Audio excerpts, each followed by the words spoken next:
Hi everyone, Bren here. In this week's video I'm going to make some fig jam. We're also going to check out the beautiful cut flowers that I have growing here in my cottage garden, and I'll show you the arrangements I put together using these gorgeous blooms.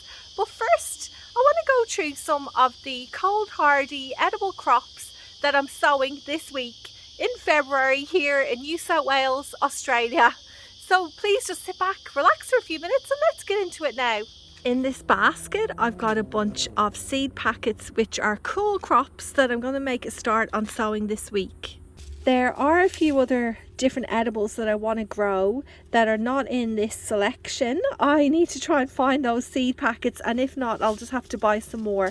For example, I can't find broccoli. I always grow broccoli and cauliflower, so I probably will have to go and buy some more broccoli seeds. But here I've got this mini white F1 cauliflower which I have grown before. It's really good for small spaces. I'm actually going to give these a try growing in containers this year, and then I'll be doing Brussels sprouts again. I had success with Brussels sprouts for the first time this year, which has really encouraged me to keep on growing them. Got some kale here. This is a lovely variety called Curly Scarlet. Once the frost hits it and the weather cools down, the leaves turn this like deep purple color. And then here is the old reliable, the Russian red. Here we've got some silver beet bright lights. I grow these in my garden every winter because it adds a lovely pop of color as well as tasting delicious. I think this is a great one to grow if you want to get your kids into gardening and growing their own veg. I mean, look at the colours there. That alone is so appealing to them. And here's a simple, fun snack that you can make with these. When you were little, would you have eaten this? I harvested some rainbow chard from our garden, removed the foliage and chopped the stems into strips. Then I made a simple dipping sauce of Greek yogurt, garlic and smoked paprika.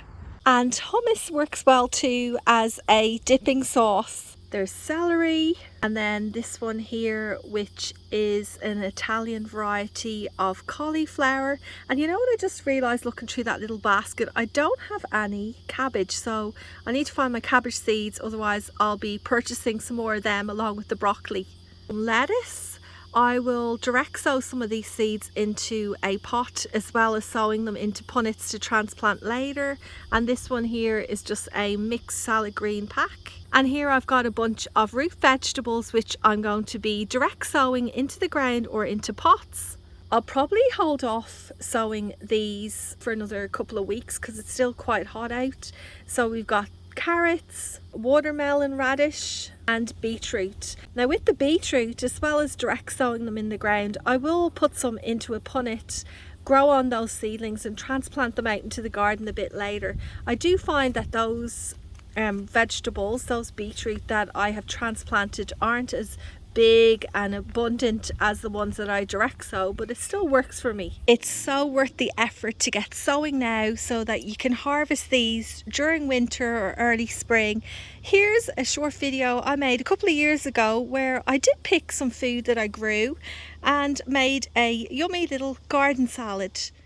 From the garden I've got this carrot, 2 spring onions, 3 stems of this celery, an orange, and finally a lemon. I'll give all of these a wash. Then I'll soak 1/3 of a cup of sultanas in the juice of half an orange for 2 hours. When that's ready, I grate the carrot and chop up its greens, just like this. Next, I chop up the celery and the spring onions, grate 3 orange carrots, chop up half a cup of walnuts and get the zest of the lemon. I've made this delicious Dijon mustard dressing. Then I just put it all together in a bowl. I like to leave in the juice. Give it all a really good mix. It's just such a tasty salad. Well, that's everything in here. And as I mentioned earlier on, I will be adding to this. Hopefully if I get the seeds during the week, I'll get them sown too, and I'll show them to you next Friday. And you never know, I may have some seeds. Some of these seeds may germinate in a week. Cross my fingers, because we are due a nice warm week, and I reckon some of them will pop up. I was so fortunate this week to receive this container load of fresh organic figs from a local gardener. Now they were quite ripe, so I knew I had to use them up fast. Some of them had gone slightly over, like there were a few that were black. Some areas I was able to cut off and use the rest of the fig, but then there were others that were black like that one. I don't know, maybe I should have used them. I don't really have too much experience with cooking with figs. What do you reckon? Could I have used them? Anyway, I ended up making fig jam. The reason why I decided to make the jam with these fruit is because sometimes, well, quite a bit, too often than not, I buy the Maggie Beer fig paste to go with cheese, and it can be quite expensive. So I thought if I make the fig jam, I'll be able to use it with the cheese as well as putting it on toast and other dishes. Now, because I don't have a huge amount of experience making jam, I did buy this jam seta, which helps with the increasing the pectin, which is the setting agent in the jam, because sometimes when I make it, it just is way too runny, except when I make the marmalade. That always seems to turn out fine. Anyway, the recipe I used I found online. I'll put a link down in the description, and of course made sure everything was sterilized, like the jars. And I was so pleased. Out of 1 kilo of figs and 500 grams of sugar, I managed to get 4 330ml jars. You know, we've already gone halfway through one of them, using them on toast and breads and a bit of cheese too. Yeah, so I think this winter I may do some more jam making. Yesterday on the community section here on YouTube, I put a post up, and just in case you didn't see that, got some great news to tell you. The bunches of flowers sold out for 2 weeks in a row at Tarmore Garden Centre. Yay, things are finally looking up, because I was getting pretty down with the sales. For I think it was like 2 weeks just after Christmas, they were extremely low. I only sold 1 bunch 1 week, and was it 1 or 2 the other, and it was just like, oh my goodness, what's going on? But as many of you suggested in the comments in last week's video or the video before, it's just that people probably didn't have much money right after Christmas. They also have kids going back to school, you know, school uniforms, shoes, and we're not getting the back to school allowance anymore this year. Anyway, so hopefully that's the reason why, and things are looking up from now on. So we're here now at the cut flower patch, plenty of flowers to choose from, and look how beautiful the cosmos are this week. I didn't add any of these into the arrangements, I just did some deadheading, but they looked really stunning swaying in the wind there. And I have some of these ones too. They're more of a pinky, deep pink colour. I'll put the name up on the screen because I can't remember off the top of my head. I'm really pleased with how the cosmos plants are growing, especially the ones that I trimmed. I did this to encourage more side shoots, which will ultimately give me more blooms. Well, that's the plan. So I may even trim back some more, and I can always use that foliage to add into my arrangements. Now, oh, there's so many more dahlias in flower this week. This beautiful one here, I think it's Cinderella. It got terribly damaged by some garden pests who was enjoying pecking at its petals. And then some of the new tubers which I purchased this year are beginning to bloom. And I cannot believe I'm saying this, but this one here, it's called Raspberry Cheesecake. I don't think I'm a fan of it. Maybe it just needs to grow on me. I'm looking at this and just remembering when I was picking these flowers, there were little bugs flying everywhere like ladybugs. And here actually I managed to capture this little guy, which is a ladybird in the lava stage. A little bit like Beauty and the Beast, I think, because they turn out quite beautiful. This one here is a powdery mildew ladybird. Oh, and now, we're moving on again to the dahlias. Here's a dinner plate dahlia, quite large, difficult to see on camera, so I held it up to a couple of different dahlias that are more of a standard size. Dinner plate dahlias can get huge, up to 30 centimeters in diameter. Now, this week I had a lot of zinnias to choose from, But I did notice there seemed to be a lot more of these vibrant orangey yellow ones that are quite frilly. I think they're called cactus zinnias. Anyway, so with the selection of flowers I had, I decided to do 4 mixed bunches again, which sold out last week. So I thought maybe I'm onto a winner here. Just make it lovely and cheery and colourful rather than trying to go with a colour scheme. You can see there the sunflowers, I didn't grow them myself, I purchased them.